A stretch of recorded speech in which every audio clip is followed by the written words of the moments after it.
True Gamer here, back with another episode. And once again, I'm dressed for the occasion with this marvelous Marvel Christmas jumper, and the manufacturers who do this kind of thing are the best in the ugly Christmas jumper department. Now, a few weeks ago, I did do a Capcom Fighting Collection 2, which is due to be released later this year. And in that video, I was showcasing all of the games on their individual retrospective platforms. And yeah, it was on their traditional platforms they arrived in back in the glory days. So my mind started thinking, and I decided to dig deep into my collection to see if I owned all of the games that featured in the newly released Marvel vs. Capcom Fighting Collection. And lo and behold, to my surprise, the physical copies were sitting pretty in my games library collection. So that led to me showing all of the games on Marvel vs. Capcom Fighting Collection. But it won't be on one disc. They're going to be all on their individual platforms, just the way they launched in back in the glory days. Now, the first game will take you for a ride. Marvel vs. Capcom Clash of the Superheroes. And I have a Sega Dreamcast copy. And obviously, as you can see, I got the Japanese version, which is much cheaper. And it's a better option if you want to buy it in this day and age. Inside you have the GD-ROM disc and this stunning, vibrant, colourful manual. As I give a little flick through here, you see that, absolutely gorgeous. It will have a mixture of all your favourite Street Fighter and comic book superheroes. The detail in this booklet back in the days were insane. Okay, no need to say the developer, you know who it was from, but it was released in 1998. Then a sequel was born, Marvel vs. Capcom 2, which is another Sega Dreamcast Street Fighter gem. And once again, as you can see, I have the Japanese version. And if I open it up, you'll find the GD-ROM disc accompanied with the bright, shiny instruction booklet, as you can see. And Capcom definitely turned it up a notch with the illustrations. As you can see, there's more artwork, more pages, and more information from start to finish. I just love the comic book drawings. It just gives your manual that extra bit of exclusivity.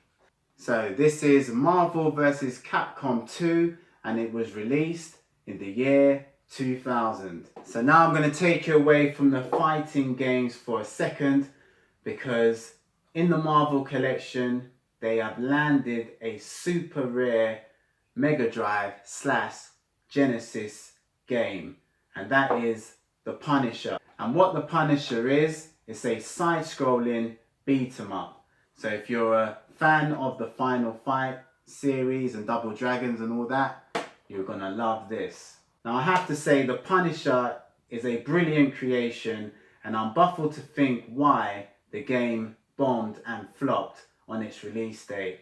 But here we are now with the cost of this game, which is absolutely pocket wrenching if you want the original copy. And as you see, I've got the official clamshell case, but you can verify that your case is official when you open it. As you see there, guys, right there in the cartridge location, you'll see that stamp of approval, the infamous Capcom logo, which will be engraved on the plastic. And you can always check if you've got the authentic copy of the game when you see labels like that looking battered and bruised and in absolute tatters. It's normally a good and a bad thing at the same time, but 9 times out of 10, this will mean you have an authentic cartridge. And another way to see you haven't got a fake cartridge, just look on the back there as you can see, we have the infamous Capcom logo etched in on the back of your cartridge case. So that's a good way to tell that it's all legit. And a more certified way to confirm that it's real, you can go even further. Now this is how I like to detect if it's real or fake or not. I open it up. Just like so. Just got to get yourself one of these special tools and you'll be set to go. So once it's open,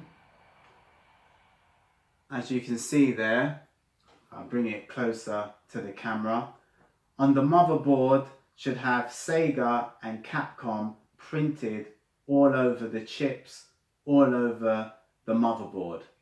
And this is the best way to identify if your copy is genuine or not.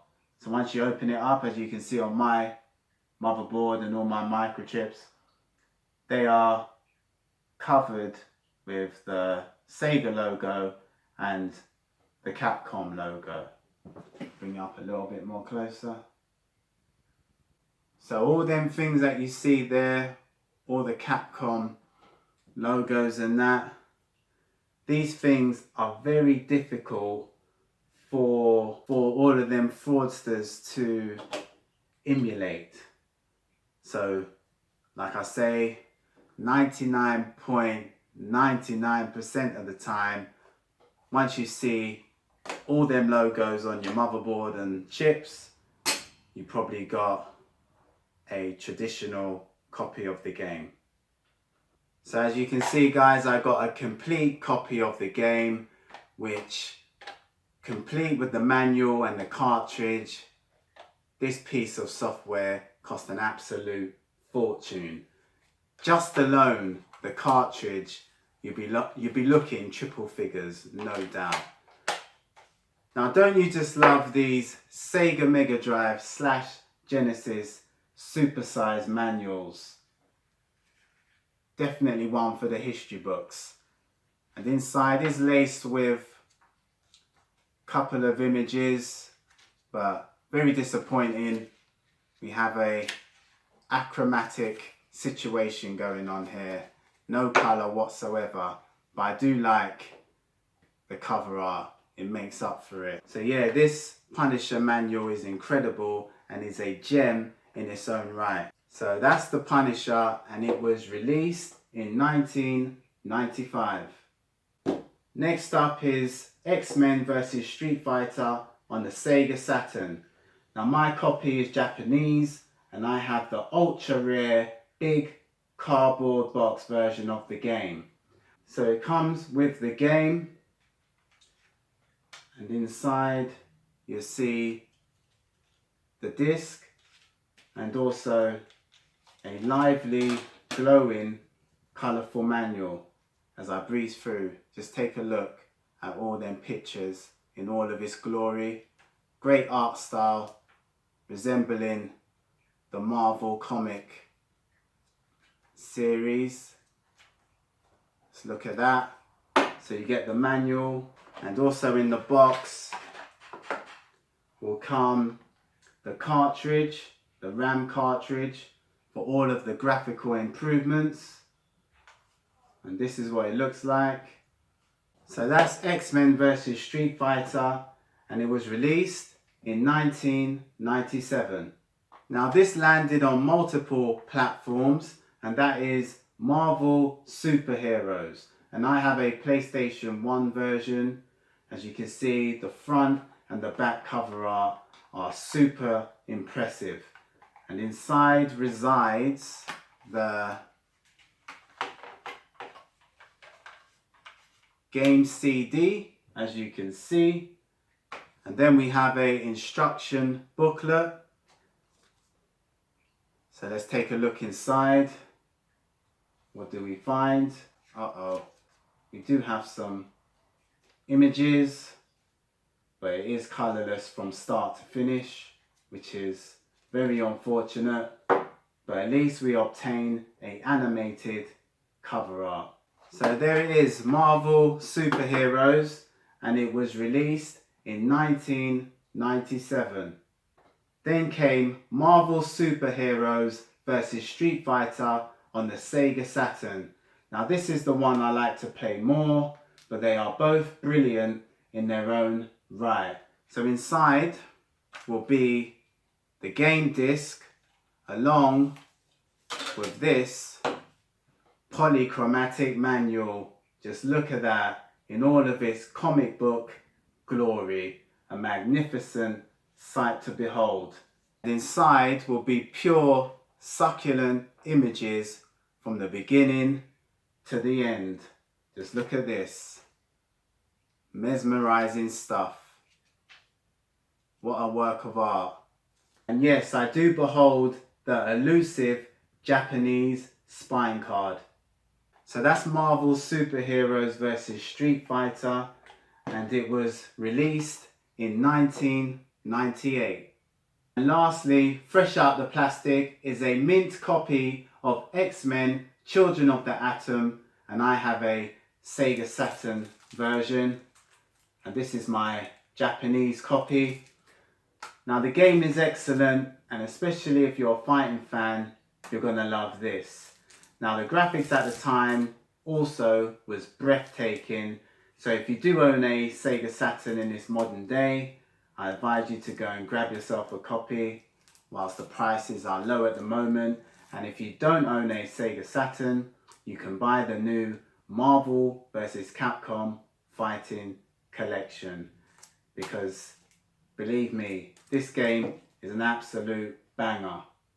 Now my copy is complete, so I do own the Japanese spine card for all of that shelf candy. So if I open up the case, you'll find the game disc and this tremendous instruction manual with pure comic book goodness printed inside. Just look at that. Now this is a timeless piece right here. It's color popping out of all of the pages. So this was X-Men Children of the Atom, and it was released in 1994. So here is every game to feature on the Marvel vs Capcom Fighting Collection on their individual retrospective platforms. But for those who don't want the original, you can always go and purchase the Marvel vs Capcom Fighting Collection, and then you will have all the titles I showed all on one disc, or the cartridge, because it's also available on the Nintendo Switch. Okay guys, if you like the video, give me a thumbs up, even better, subscribe. Till next time, see ya.